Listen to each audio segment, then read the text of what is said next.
और बजट पर हमारा खास शो दलहन तिलहन आत्मनिर्भरता का मिशन, इसमें आपका स्वागत है। बजट में खेती किसानी को लेकर अहम ऐलान हुए हैं और उनमें से दलहन और तिलहन के उत्पादन में कैसे आत्मनिर्भर बनना है, इसके ऊपर फोकस किया गया है। ग्राउंड रियलिटी क्या है, ग्राउंड पर ये किस तरीके से इम्प्लीमेंट होगा और इसमें हम कब तक आत्मनिर्भर बन सकते हैं, इस पर हम डिटेल में बात करेंगे। भावना शाह भी हमारे साथ हैं, डिप्टी सीईओ एनके प्रोटीन्स की। भावना, बहुत स्वागत है आपका जी बिजनेस के इस खास शो में। आप जरा बताइए कि एडिबल ऑयल के इंपोर्ट पर डिपेंडेंसी कम करने की बात इस बजट में की गई है। अभी सुधाकर जी उसके बारे में जिक्र कर रहे थे। आप बताइए कि दो तीन बड़ी बात जो आपको लगता है कि ग्राउंड पर इम्प्लीमेंट करना चाहिए और अगर वो इम्प्लीमेंट हो जाता है तब आपकी डिपेंडेंसी इंपोर्ट के ऊपर कम हो जाएगी। यस, नमस्ते Mrityunjay ji, thank you and very warm Basant Panchami to your viewers also. देखिए, मैं पिछले कुछ सालों से हम देख रहे हैं कि गवर्नमेंट का रिन्यूड फोकस है ऑन आवर एग्रेरियन इकोनॉमी। अगर आप देखें तो last year also they announced national mission on oil seeds. कुछ सालों पहले ऑयल पाम मिशन भी लॉन्च किया गया था और ये this budget they spoke about a 6-year plan for developing cotton and pulses। तो ये मेरे हिसाब से बहुत अच्छी बात है।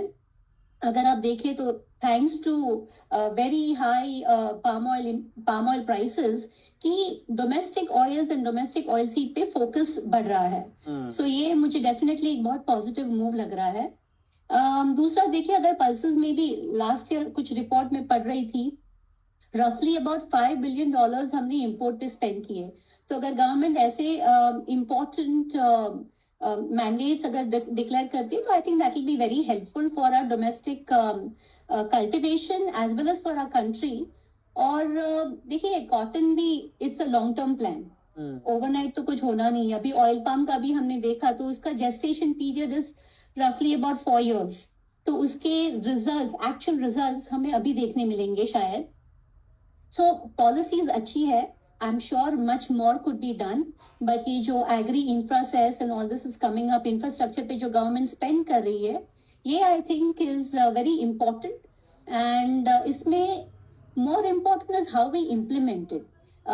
देखिए, ग्रास रूट पे फार्मर्स को कितने इसमें से हम मुनाफा दे सकते हैं, these will be important factors to सी।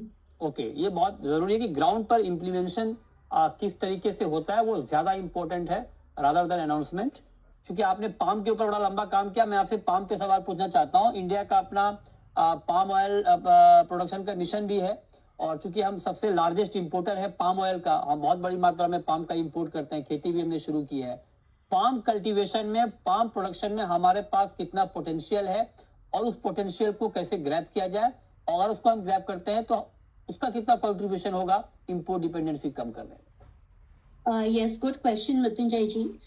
जैसे कि अभी सूद साहब ने बताया एंड ऑल्सो देसाई जी ने कुछ स्टेप्स बताए, I would further like to add something which works for not only oil palm but दूसरे भी ऑयल सीड्स के ऊपर यही चीज लागू होती है।